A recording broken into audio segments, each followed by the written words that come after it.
est une jolie transition entre le butterfly handstand et le V. Vous pouvez évidemment faire un pike ou toute autre figure qui en résulte. On sera plutôt proche du sol, c'est intéressant pour démarrer un combo en spinning. La première étape, je rejoins mon butterfly handstand. Je n'ai pas le ventre collé à la pole, je suis au-dessus de mes épaules.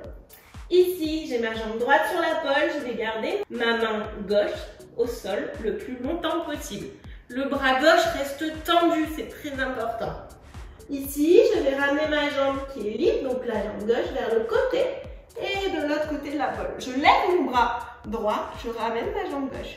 Je me retourne face au plafond. Ce bras est très tendu, je pousse dessus à mort. Je suis dans une sorte de viva.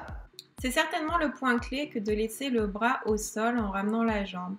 Pensez bien à pivoter votre pied du haut vers le sol pour verrouiller votre accroche du viva et avoir une accroche de genou solide.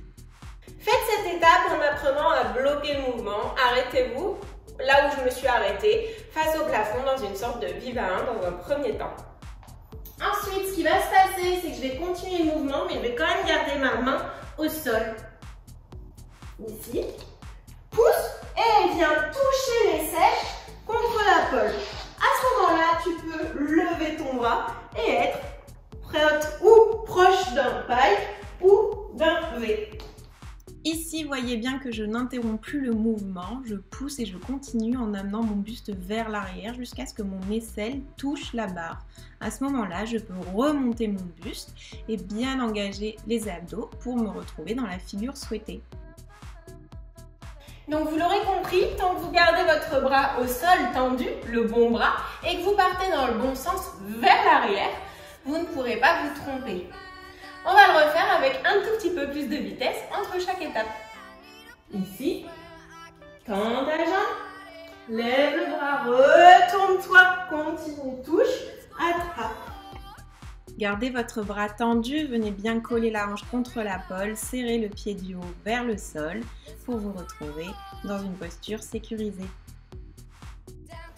Allez, reviens. Et voilà pour le New York. Évidemment, vous pouvez faire aussi un jade, sachant qu'on est assez proche du sol. C'est pas évident de trouver une suite au combo pour reprendre de la hauteur. Mais sur certains modèles de combo, ça peut être super intéressant. Bonne chance!